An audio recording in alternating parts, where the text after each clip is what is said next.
Welcome back to the Upper Tier Podcast, the football podcast we bring you each and every week on the Dynamo Podcast Network. Head over to YouTube, smash that subscribe and bell notification button. Audio versions of the show are also available on Anchor. And today we have kind of a very special episode that we want to bring you after receiving word that Ireland unsung hero Alan McLoughlin had passed away, which most of you would remember from that night in November when we made the trip up to the north into hostile territory, a toxic environment, no less by even both benches and both coaching teams probably having an absolute Barney on the sideline, not to mention, and then we're 1-0 down and up steps Alan McLoughlin with the sweetest of finishes that you will ever see. To put us through, although we needed a hand from Spain, but put us through and sent us on our way to USA 94. But before we get into that and before we get into the memories of Alan, who sadly passed away at the age of 54 after a long battle with cancer, an absolute hero of mine back in 94. I'd followed Ireland and I'd gone to a lot of the matches. I'd gone to 88 and 90. I'd been in Lansdowne Road when, the big bananas were a thing, and we used to go up to UCD and we'd use them as canoes in the lake in the middle of UCD, drive security mad. We'd always get the half day off school and the tickets were like a fiver. It was really when it was a football fan's dream at the time, But let's have a look at his career. I mean, obviously started out as a trainee at Man United after leaving school in July 1983. Didn't make an impact there. Joined Swindon Town in August 1986. 106 appearances, 19 goals. Went from there, moved on to Southampton because he didn't really feel like he fitted in with Louis McCarry's style of play, that long ball play. He was a midfielder, so kind of bypassed him. So he was one of those original midfielders that wanted to be all the ball and play the ball on the ground and be involved in the match, which is even contrary in somewhat to sort of Jack's style of play as well. But really blossomed when no less Osvaldo Ardiles arrived to replace Leo McCarry and wanted to play that kind of footballing type of style. And in Ardiles' first season, he scored 16 goals, which is a measure of the man, Swindon got into financial trouble, as always happens with these clubs, and he was sold and left for Southampton in December 1990 for a club record 1 million at the time. February 1992, moved on to Portsmouth for 400,000 after making 29 appearances for the Saints. So the move to Southampton, albeit 24 appearances and 1 goal, didn't quite work out. So moved on to Pompey. Played for Portsmouth, 309 appearances, 54 goals. Absolute great return on investment for Portsmouth. Was very unlucky. Helped Portsmouth to the 1992 FA Cup semi-final, scoring the winning goal in the quarter-final tie with Nottingham Forest, but lost out no less to our own club, Liverpool, in the semi-final in a penalty shootout. They were pipped to automatic promotion by West Ham and lost to Leicester City in the playoffs. So very unlucky not to get up into the top tier, really, But again, no less, the man left his mark, International career, let's move on, because that's what we really want to discuss, Ireland and the mark he left on the Irish team and the contribution that he made. He was named in the Ireland squad for the 1990 World Cup in Italy, so he had broken in, made 2 appearances in the tournament, coming on as a sub in the matches no less against England and Egypt. We remember the England game, and we also remember our friend Mr. Eamon Dunphy in terms of the Egypt game. 17th of November 1993 is a date that we don't forget, and this is that night in November where they headed up to Windsor Park. We went into hostile enemy territory. Jack Charlton absolutely going ballistic on the sideline, along with, I think, Maurice Setters absolutely having a meltdown at the Northern Ireland bench. Northern Ireland went 1-0 up. And the next thing, Alan McLoughlin steps up with the equaliser, such a sweet finish into the bottom left corner. And we were waiting on Spain to defeat Denmark that sent us on our trip to USA 94. A tournament we'll never forget in terms of John Aldridge, in terms of Steve Staunton getting burnt to bits by the sun, all these milky white guys going over there in the throngs of, I think we based in Orlando, I think it was. Yeah. It was Let's not forget that there's probably about 5% of the Irish people that went over in '94 are still fucking there. Yeah, and probably still rosy red and burnt to this day. I remember Jack on the sideline with the sleeves. Remember he had the short sleeve shirt on him and the white baseball cap with the straight peak. And I always thought, is this guy like, is he an umpire for a cricket game or is he the manager for the Republic of Ireland? But it was hilarious. And I just remember Aldridge going ballistic on the sideline and stuff like that. Don't fucking touch me, you twat. Yeah, but I just remember all those memories of USA 94. And of course, would have never happened except for the goal from Alan McLoughlin. Talk to me about your memories of Alan. First of all, I just want to say, rest in peace to him. Very, very sad news yesterday. Such a young age. 54 is no age to die. You know what I mean? My mom is 53, my dad is 52. Just want to send me thoughts and prayers to his wife, Debbie, his two daughters, Megan and Abby. Like when Jack passed, I think everybody, you may forget that it happened, but when someone like Alan passes, automatically the conversation turns to that rainy night. If my memory serves me correct, that night was a miserable night, not just up the north, but down here, it was pissing out of heavens. But just before I tell my story, that Jack Charlton team was, Jack himself was the first and deepest of the first and the deepest of the Anglo-Irish agreement that Ireland and England had when Jack Charlton came in. That team included many lads from home Ireland, was their family identity, not their blood identity, not their birthplace. But they were Irish to the core and gave us magical nights. And Alan McLoughlin gave me my very, very, very first magical night as an Ireland fan. So Wednesday, November 17th, 1993.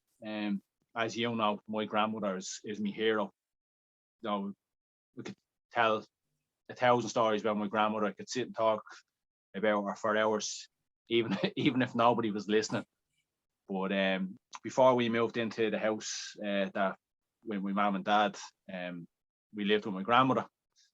And obviously I was coming up to my 8th birthday. I was only 7 years old. And when you're that young, you just had a love of football in general. You didn't have necessarily a team. You didn't have that one player.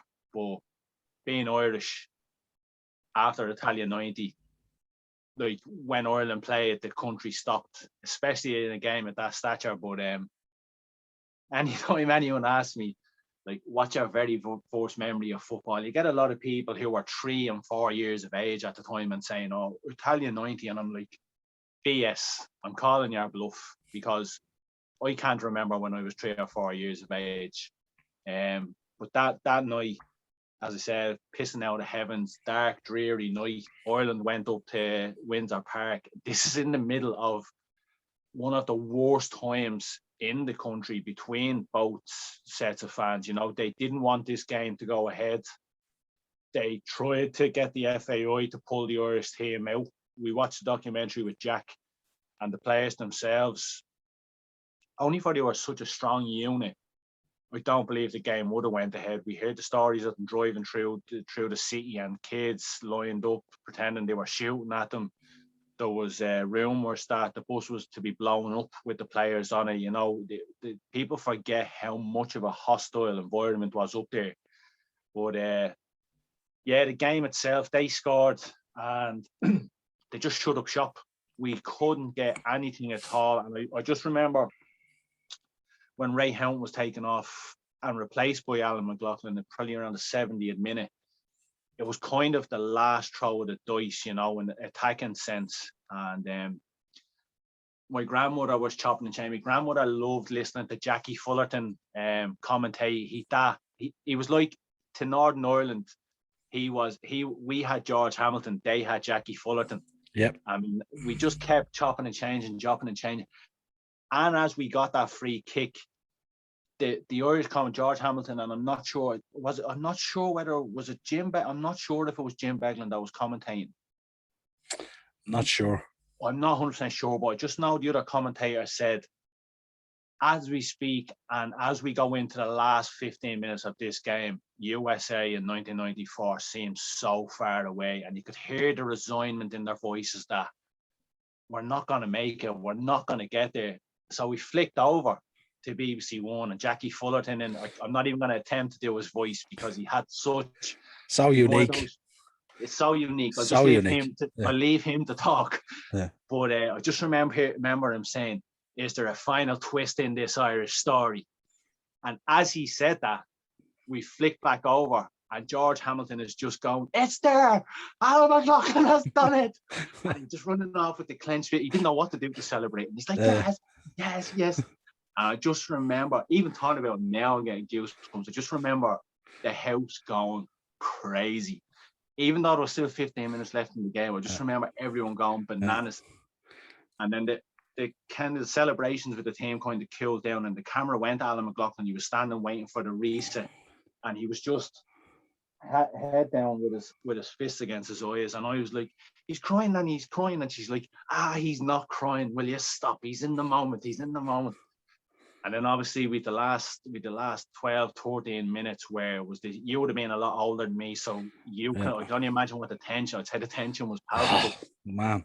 But it was just amazing. The final whistle went, and then we had to wait those couple of minutes to see what happened with the Spain game, and then it came through. And I just remember, it was like, I can't even find the words to describe. The whole of Ireland just went crazy. Yeah. No matter where you are in the country, you just heard noise either side of you, from neighbours, you heard the car horns. It just, because we were in the country, I was only 7 years of age, so, I wasn't feeling the stress of people not having money, people being out of work, but it just gave us that sense of, we fucking done something. And especially with it being against Northern Ireland, especially in the circumstances of going up there. And we talk about it now when we watch the documentaries. Nobody gave us a chance going up there, especially after we conceded that goal. They shut up shop. That was, even though there was still 13 minutes left when we got that free kick, you could hear the boys, George Hamilton, you could hear it in Jackie Fullerton. Fullerton had kind of resigned himself that we're going. And George Hamilton had kind of resigned himself to, we're not going. And when everything, the comment, when the punditry was over and all, I just remember when Neil Diamond came on, the slow build up to we're coming to America, and they showed the fans celebrating, they showed the inside Irish dressing room, and then it kicks in, we're coming to America. And I got up on the sofa, and I'm jumping up and down celebrating, and next of all, boom, I go through the sofa. Brilliant. And my grandmother sits up, and in the moment she's like, what the fuck you just do? And I was like, but we qualified for the World Cup. And she forgot about it for that time, and then the following day I was made to pay. But my very, very first football in memory, and something that I will never ever forget. And I just want to say to him, thanks for that memory. If that was his only goal for Ireland and he never played again, we'll never forget him, Yeah, absolutely. It's one of those moments in time. I remember when he hit the ball, and I just remember the ball taking an age to go into the net. That kind of slow motion kind of thing. Slow motion. Yeah, and you're kind of like, you could nearly have gone down and had your dinner and come back to see the ball hit the back of the net. And it was so slow. And I just remember Jack, I knew he kind of, like, with Jack never really reacted that much, really, but he wanted to absolutely kill that Northern Ireland bench and coaching team that night. They wanted a proper knock, didn't they? I just remember watching. Like, if you go on I'm not on social media, but like, when someone dies, and especially it's someone who has such a meaning and is endearing to us, if you go on and type in Alan McLoughlin's death Twitter, you get all. Don't love not that he died, but same when Jack passed. everyone's different stories, everyone's different opinions, where they were that night, what they were doing that night. But all of the footage of that goal, the camera goes to the Ireland bench before it, and it's like the IRA are lining up, for the fight. Yeah. They're all just standing there, chests out, even the players. And do you remember the old school Adidas managers jackets that were down to the knees and all? Just like, just fucking wants them. yeah. And I always remember with Jack as well. Like with Jack, he'd often turn. Jack was such a big man, of course, as well. But he'd often just turn. And it was like he was it was nearly like he was CGI'd into the picture if it was around at that time. And everything around him was going ballistic. All the bench, the coaches, the physios, whatever it was, they were all like, it was like, in a, what would you call it? In a washing machine, nearly going around like that. And he was just standing there, head and shoulders above it. And he was just staring at the Northern Ireland bench as if to say, now what? You know what I mean? And it was just, and it must have hurt as well, you know what I mean? Because you can imagine, there was a lot of tension there at the moment. We were going through the peace process and all that kind of stuff. But also, you have this Republic of Ireland team that goes up the north to qualify for a big tournament. We're 13, 14 minutes out from going out. And we have an Englishman as a manager who's now, of course, who's now an honorary Irishman, of course, without a shadow of a doubt. But it must have really been such a story to tell, It's like one of those, if you do one of those 24-hour movies. I can't imagine that whole day and the build-up between the breakfast, the players, yourself, the coach journey, the hostile environment.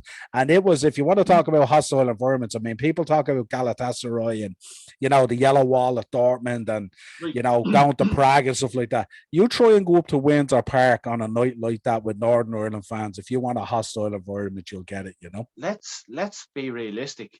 That at that time, Ireland and Northern Ireland coming together with no fencing, no policing.